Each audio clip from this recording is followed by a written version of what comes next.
जय श्री राम दोस्तों। अक्टूबर 2015 CIA headquarter Virginia. John Brennan को एक अननोन नंबर पर एक बच्चे का कॉल आता है। वो कॉल करके जॉन को बताता है कि उसने CIA के सारे सिस्टम को हैक कर लिया है। देखिए, इसको प्रैंक कॉल तो माना जा सकता था अगर ये किसी नॉर्मल इंसान को की जाती। जॉन ब्रेनन उस वक्त दुनिया की सबसे पावरफुल इंटेलिजेंस एजेंसी CIA के डायरेक्टर थे, जिनको कॉल करना तो दूर की बात, उनका पर्सनल मोबाइल नंबर निकालना भी बहुत बड़ी बात है। ये कहानी है उन दो बच्चों की जिन्होंने CIA के सारे सिस्टम को हैक करके अमेरिका जैसी पावरफुल तिगनी का नाच नचा दिया। वो बच्चे कौन थे, उन्होंने क्यों और कैसे इस कारनामे को अंजाम दिया, चलिए जानते हैं आज की इस वीडियो में। देखिए, जब कॉलर से उसकी डिमांड पूछी जाती है तो वो कहता है कि अमेरिका मिडिल ईस्ट खसूसन फलस्तीन में हमले बंद करे और पूरे दुनिया को शांति से रहने दे। उसकी कॉल आने से पहले ही CIA को मालूम पड़ चुका था कि उनका सिस्टम हैक हो चुका है। CIA के समेत अमेरिका को ये हैकिंग क्या नुकसान पहुंचा रही थी, इसका आइडिया आपको वीडियो में आगे चल के पता चलेगा। कॉल बंद होते ही पूरी अमेरिकन गवर्नमेंट और CIA हरकत में आ गई, और क्योंकि एक बच्चे ने इतनी बड़ी इंटेलिजेंस एजेंसी को हैक किया था तो ये काफी ज्यादा शर्म की बात थी CIA के लिए। तो मैं आपको एक बात बता दूं, यहाँ पे CIA के एजेंट सिर्फ इतने में ही अपनी हार मानते हैं कि अगर उनकी आईडी डिस्क्लोज हो जाए। यहाँ तक कि इटली वर्जीनिया में CIA हेडक्वार्टर में एक स्टारबक्स की ब्रांच अवेलेबल है, जहाँ पर ऑफिसर्स को कॉफी दी जाती है और उनको जिस कप में कॉफी दी जाती है उन पे ना ही तो नाम लिखा होता है और ना ही उनका लोगो होता है। वो इसलिए ताकि उन कप्स को ट्रेस करके ताकि उन ऑफिसर्स तक पहुंचा ना जा सके। अब आप आइडिया लगा लो कि CIA जो कि इतनी छोटी छोटी चीजों पर ध्यान देती है, तो उनके लिए उनका सिस्टम हैक हो जाना कितनी बड़ी बात होगी। जब इन्वेस्टिगेशन स्टार्ट हुई तो पता चला कि ये कॉल अमेरिका से मीलों दूर इंग्लैंड के एक शहर लेस्टरशायर से एक 15 साल के बच्चे ने किया था। ये बच्चा खुद को क्रैका कहता था और इसने एक हैकिंग कम्युनिटी बना रखी थी जिसका नाम था क्रैका विद एटीट्यूड। पर इसने CIA को हैक कैसे और क्यों किया, इसके बारे में जानने के लिए हमें थोड़ा पीछे 2008 में जाना पड़ेगा, जहाँ से इस कहानी की शुरुआत होती है। 2008 में अमेरिका के स्टेट वर्जीनिया में एक डिफॉल्ट नाम का दूसरा लड़का होता है जो कि वीडियो गेम का बहुत शौकीन होता है। तो वीडियो गेम जीतने के लिए वीडियो गेम की प्रोग्रामिंग में घुसकर उसमें चेंजेस करना शुरू कर देता है। वो ऑनलाइन गेम जैसी काउंटर स्ट्राइक को अपने हिसाब से बना लेता, उनके रूल्स को चेंज करके बड़ी आसानी से गेम जीत जाता था, यानी कि चीट्स बनाता था। वो चीजों को अपने हिसाब से चलाना चाहता था और ये सब चीजें उसने इंटरनेट से सीखी थी। डिफॉल्ट नाम के इस लड़के को इन सब की इंस्पिरेशन एक एनोनिमस नाम के ग्रुप से मिलती थी, जो कि 2008 में काफी फेमस हो चुका था। एनोनिमस ग्रुप उस वक्त अक्सर अपनी न्यूज हेडलाइन बना देता था।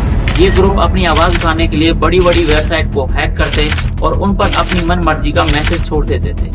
ये सब देखकर डिफॉल्ट एनोनिमस से काफी इंस्पायर हुआ और उसने भी अपनी इस हैकिंग की दुनिया में कदम आगे बढ़ाना शुरू कर दिया। डिफॉल्ट ने धीरे धीरे छोटी मोटी वेबसाइट को हैक करना शुरू कर दिया, लेकिन वो कुछ बड़ा करना चाहता था जिसके लिए उसको भी एक हैकिंग ग्रुप की जरूरत थी। और देखते ही देखते डिफॉल्ट एनोनसेक नाम के एक ग्रुप में शामिल हो गया।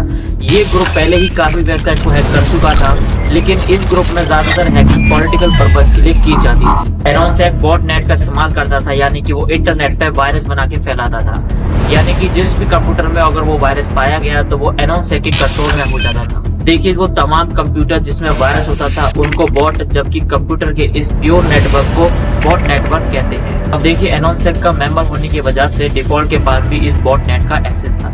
तो उसने देखा कि इस बॉट नेट में एक ऐसा कंप्यूटर है जो कि कनाडा के मेडिकल कॉलेज का था। डिफॉल्ट ने उस कंप्यूटर पर थोड़ी सी मेहनत की और वो मेडिकल कॉलेज के फाइनेंशियल रिकॉर्ड तक पहुंच गया।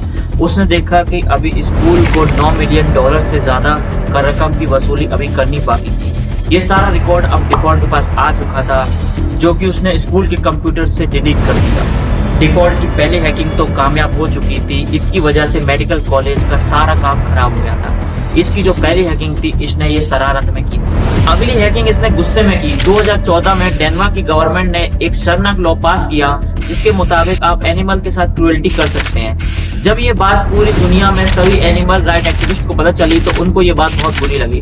डिफॉल्ट के पास खुद एक डॉग था जिसको वो बहुत प्यार करता था, और फिर डिफॉल्ट गुस्से में आकर अपने ग्रुप के साथ मिलकर सरकार की ऑफिशियल वेबसाइट पर जाकर लिख दिया कि क्या आपकी गवर्नमेंट एनिमल को साथ क्रूएल्टी करने की इजाजत देती है। ना सिर्फ इतना ही बल्कि डिफॉल्ट ने इस लॉ से रिलेटेड जितने भी वेबसाइट बनाई गई थी उन सभी पर अटैक करके उनको बंद कर दिया। डेनमार्क की जब ऑफिशियल वेबसाइट हैक हुई तो ये बात फैल गई और पूरी दुनिया में डेनमार्क के इस कदम पर लोगों ने थू थू किया और पूरे डेनमार्क की नाक कट गई। लोग डेनमार्क को बुरा भला कहने लगे और डेनमार्क की गवर्नमेंट ये प्रेशर हैंडल नहीं कर पाई। तो डेनमार्क ने अगले साल ही उस लॉ को अपने पास वापस ले लिया। डिफॉल्ट अपने मकसद में पहली बार कामयाब हो चुका था, लेकिन लोग इस चीज का क्रेडिट एनोनसेक ग्रुप को देने लगे थे, क्योंकि उस टाइम पे यही हैकिंग ग्रुप हेडलाइन बनाता था। ये बात डिफॉल्ट को बिल्कुल भी पसंद नहीं आई कि ये कारनामा तो इतना बड़ा उसने किया है, लेकिन इसका क्रेडिट कोई और ले रहा है। लेकिन उसने हार नहीं मानी और अपना काम जारी रखा। दूसरे हैकर की तरह डिफॉल्ट भी अपनी आइडेंटिटी डिस्क्लोज नहीं करता था, क्योंकि वो जानता था कि अगर गलती से भी उसकी आइडेंटिटी डिस्क्लोज हो गई तो इसका अंजाम काफी भयानक होगा। वो अपने घर का वाईफाई यूज नहीं करता था, बल्कि उसने एक सैटेलाइट कनेक्शन यूज करके रखा था, जिसको उसने अपने घर से काफी दूर इंस्टॉल किया हुआ था, और उस प्राइवेट नेटवर्क की वजह से वो इंटरनेट यूज करता था। उसका कंप्यूटर भी काफी सिक्योर था और उसके कंप्यूटर को ऑन होने में लगभग 30 मिनट लगते थे, लेकिन उसकी सिक्योरिटी की खातिर उसको 30 मिनट वेट करने में कोई दिक्कत नहीं थी। अब चलिए यहाँ पे आपने इस कहानी के दो कैरेक्टर के बारे में जाना है। पहला था क्रैकर, जो कि इंग्लैंड में रहता था, और दूसरा था डिफॉल्ट, जो कि यूएसए में रहता था।